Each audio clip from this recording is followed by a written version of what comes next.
கிறிஸ்துவுக்குள் அன்பானவர்களே, இந்த நாளிலும் தியானத்துக்காக எடுத்துக்கொண்ட கர்த்தருடைய வார்த்தை தேவன் தரும் பலன்.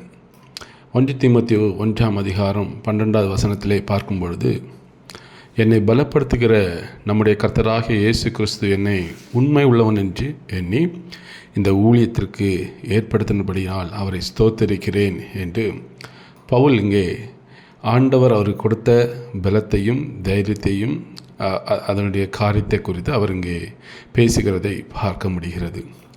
ஸோ பவுல் தன்னுடைய வாழ்வில் ஒரு காரியத்தை புரிந்து கொண்டார். தன்னை பலப்படுத்தியவர் கிறிஸ்து என்பதை புரிந்து அறிக்கையிட்டு ஆண்டவருக்கு விசுவாசத்தோடு அவர் நன்றி சொல்கிறதையும் பார்க்க முடிகிறது. ஏன்னால் பவுல் ஒரு காலத்தை குற்றவாளியாக இருந்தாலும் அறியாமையினால் அவிசுவாசத்தினால் செய்ததினால் கிருபையை பெற்றதாக அவர் இங்கே குறிப்பிடுகிறதையும் பார்க்கிறோம். ஸோ அவருடைய ஊழியத்திற்கு அவ்வளோ பெரிய ஊழியத்தை செய்வதற்கு, பல இடங்களில் அற்புதங்களை செய்வதற்கு தேவன் அவரை பலப்படுத்தியிருக்கிறார் என்பதை அவர் உணர்ந்து ஆண்டவருக்கு இங்கே நன்றி சொல்கிறதையும் பார்க்க முடிகிறது. இதே போல தான் தாவீதை பொறுத்த மட்டில் தேவன் தரும் பலன் என்பது அவரது சரீர வளர்ச்சியிலோ அல்லது சரீர பலத்திலோ சவுல் அவனுக்கு அணியும்படியாக கொடுத்த போர் வஸ்திரத்திலேயோ தங்கியிருக்கவில்லை. தேவன் தரும் பலம் என்பது அவனுடைய உள்ளத்திலும் கடந்த காலங்களில் தாவீது தேவனோடு கொண்டிருந்த அந்த உறவின் அடிப்படையிலுமே தங்கியிருந்தது. ஸோ தேவனோடு அவன் கொண்டிருந்த அந்த ஆழமான ஒரு உறவு தான் அவர் எப்படியாயிலும் தன்னை தப்புவிப்பார் என்கிற அசைக்க முடியாத ஒரு நம்பிக்கையை தாவீதின் உள்ளத்திலே அது பலமாக இருந்ததை அங்கே பார்க்க முடிகிறது. ஸோ ஆடுகளை மேய்த்திருந்த போது பல காட்டு மிருகங்கள் வந்திருக்கும். அவற்றையெல்லாம் தேவனுடைய பலத்தோடு நம்ம கொன்று விட்டோம், விரட்டிவிட்டோம். இப்பொழுது கோலியாத் என்கிற ஒரு பெயரில் ஒரு பெரிய ஒரு ராட்சதன் வந்திருக்கிறான். அவனும் எனக்கு இந்த மிருகங்களைப் போல தான், ஏனெனில் அவன் ஜீவனுள்ள தேவனுடைய சேனைகளை நிந்தித்தானே என்று தாவீது 1 சாமுவேல் 17 34, 35, 36 வசனங்களிலே கூறுகிறதை பார்க்க முடிகிறது. ஸோ தேவனோடு கொண்டுள்ள அந்த உறவின் அடிப்படையிலான அனுபவம் தாவீதின் பேச்சிலே அங்கே தெரிகிறதை நாம் பார்க்க முடிகிறது. ஸோ தேவனில் நம்பிக்கை கொண்டு வாழும் ஒவ்வொருவரும் கோலியாத் போன்ற ராட்சத உருவத்தில் தோன்றும் பிரச்சனைகளை கண்டு கலங்கி நிற்க மாட்டார்கள். ஸோ அப்படியானால் தேவனுடைய பலத்தை நீங்கள் தவறாக புரிந்திருக்கிறீர்கள் என்று தான் சொல்ல முடியும்.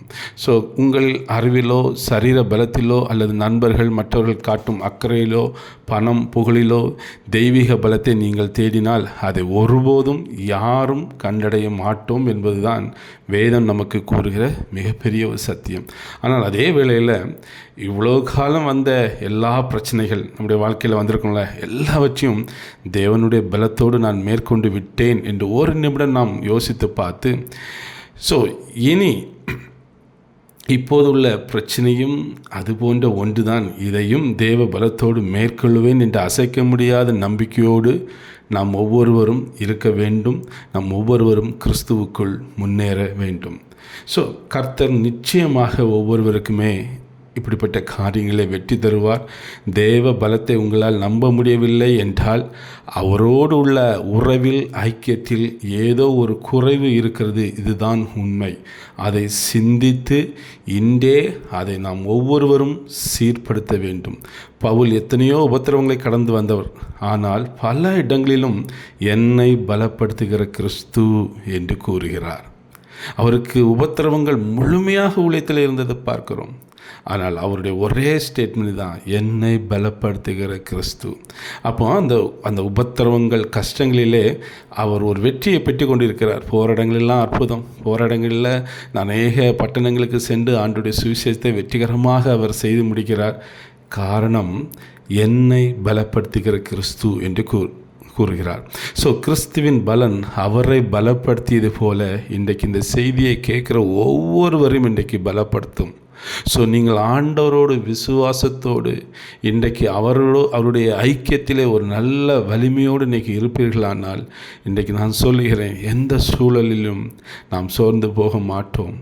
அதை மேற்கொள்வதற்கு ஆண்டவர் ஒரு தைரியத்தையும் அதற்குடைய உதவிகளையும் ஆள் பலங்கள் என்னென்ன அதுக்கு சப்போர்ட்டிங் தேவையோ எல்லாவற்றையும் ஆண்டவர் நமக்காக செய்து முடிப்பார்.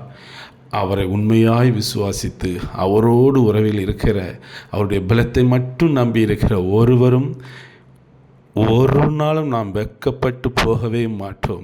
எந்த சூழலிலும் அப்படிப்பட்டவர்களுக்கு வெற்றி உண்டு.